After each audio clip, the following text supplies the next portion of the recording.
Hey, so when it comes to your health and your well-being, you got to understand how important food is as part of the equation to make sure that you're staying healthy. And a lot of reason why people have chronic diseases right now is because of some of the foods that they're eating. And it's unfortunate because there's just a lot of bad information out there and a lot of myths that are out there that make people go on diets that are actually harmful to their lifestyle and to their health. And I want to talk through 3 different myths that are very, very popular that you might want to double check following. All right. Make sure that if you want to continue to get information that you hit the subscribe button and hit like, because I'm going to be sharing some amazing health principles with you that's going to make you turn your life completely around. All right, listen. Myth number 1. Now this is one of my pet peeves. A low fat diet. Okay, so a lot of times when we get overweight or we have health problems, cholesterol issues or whatever, the doctors will put you on a low fat diet. All right. A low fat diet is not good for your health statistically. There's so much research out there that talks about the benefits of fat and cholesterol and saturated fats in your diet. But the first thing the doctors want to do is make sure that you go on a low fat diet so that you can start to eliminate your fat. And the reality is that your brain is made up of mostly fat. Your skin needs cholesterol for vitamin D from the sun to be able to absorb the vitamin D in your body. So if you don't have enough cholesterol, your body can't absorb vitamin D from the sun. Okay, so you're going to run into all kind of problems. It's deteriorating for the brain. It fries the brain actually. And there's been a lot of research that showed how a lot of chronic illnesses and how Alzheimer's and things like that started to increase when they started to pull the fat out of your diet, out of your food. And a lot of times when you get low fat products, they replace it with other sweetening products that contain sugar. And think about it.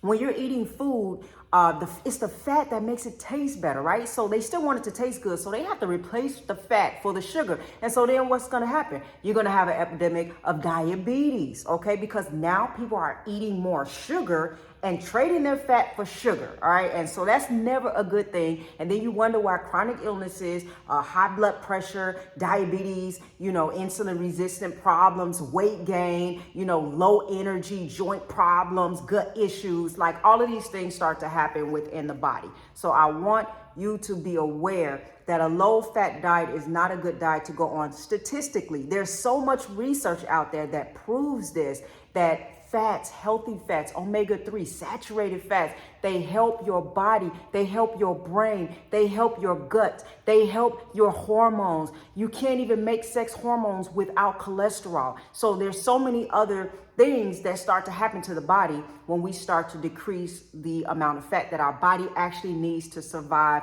Your mood will change, your thinking gets clogged up. And some of these things you might be experiencing, but don't even know that it could because you don't eat enough fat in your diet. All right. So the second myth that is always out there, and I just can't understand why this gets pushed so much, is that whole wheat is healthy for you, that wheat is good for you, it's good for your body. It's a healthy, even when I go to restaurants, I look at the menu and it'll say healthy choices and it'll have all these wheat French toast and all of this other stuff. And it's, I'm just wondering, why are they putting wheat as a healthy food item? We all should know by now, according to research, that wheat is not good. Wheat contains gluten, and gluten damages the body. Anybody who has an autoimmune disease should not be on any type of gluten, and it causes just immune problems. Your immune system will be wrecked pretty much if you overeat with gluten. And your immune system is your digestive system. Your digestive system is your immune system. So when your digestive system get all messed up because you got so much gluten in your stomach and your gut, then you're going to start having problems, because what can happen is that gluten can tear holes in the digestive tract, and then that makes particles, bigger particles that should not be seeping into the bloodstream, start to seep into the bloodstream because these holes are being created. And then when it seeps into the bloodstream, it causes inflammation. And then when you have inflammation, all kind of stuff can happen, whether it's weight gain, bloating, constipation, diarrhea, hair problems, skin problems, just your immune system can't function right. So now you're more susceptible to different bacterias and different viruses more easily. And so you want to make sure that you understand that a lot of these products that contain gluten is not always good for the body. So you want to watch out for that. And wheat for sure is not one of them. And I know that there are so many people who eat wheat like it's healthy when they are destroying their entire gut. And again, you need your gut to be healthy to be healthy. You're not healthy if your digestive system isn't healthy. That is a fact. All right. Now, the third thing, and this is also something that just really gets me, and probably gets me because I actually love this mineral actually, is a low salt diet. That is a myth. The low salt diet is there because of what's happening with heart disease and high blood pressure. And a lot of people don't know.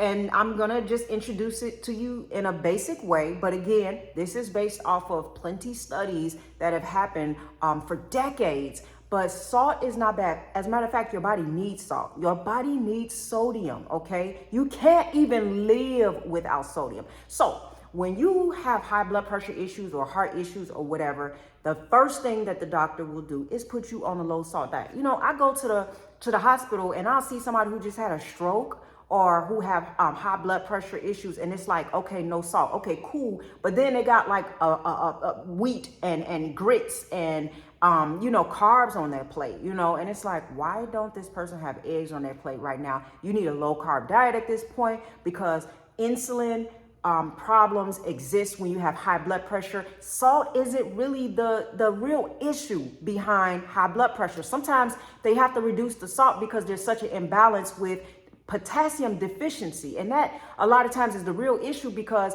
when you are insulin resistant, then what happens is your cells don't open up to receive potassium or magnesium, which you actually need if you have any kind of heart problems. If you have any kind of insulin problems, you need potassium and you need magnesium. And so really it's not salt behind the issue of high blood pressure, it's sugar. And a lot of people don't know that. So guess what? I see them still eating spaghetti and pancakes and burgers and fries and potatoes and cereal and candy and cake and all of this stuff.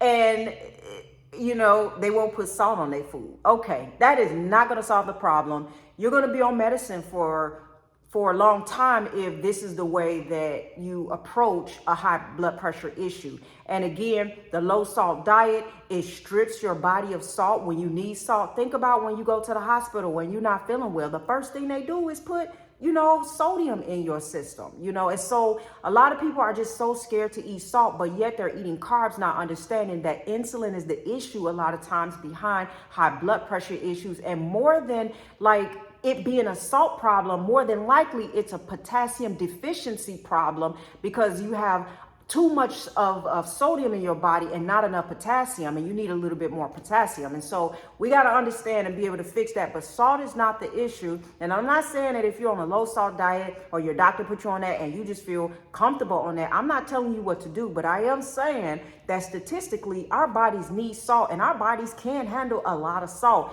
according to taste. When you taste a food item, when it's too salty for you, sometimes you need more salt than others. Are you dehydrated? Are you exercising? Is it hot outside? Like, you're going to need those electrolytes to hydrate you, because really at the end of the day, it's not just water that hydrates you, it's electrolytes. And if your body is losing electrolytes because you have insulin resistant, then you're not getting enough potassium. And then that can cause your blood pressure, because it restricts the blood vessels, makes them nice and stiff. Well, not nice and stiff, but stiff. That's really a bad thing. You want them more flexible, okay? But it makes it stiff, and it can cause artery problems, heart problems, and all of that. And so these are just 3 myths that I wanted to go over to give you the information that you need to be able to revolutionize your health. Because again, there's a lot of bad information out there. I try my best to study, and get the latest research that can bring you into another health journey that can actually reverse some of these chronic illnesses and prevent them and keep you nice and healthy. All right, so I'm gonna continue do that and get some information out to you, make sure again that you subscribe to my page and that you hit the like button and that you click any links that I have available for you. All right. I'm trying to help y'all out and I'm here for the journey the entire time.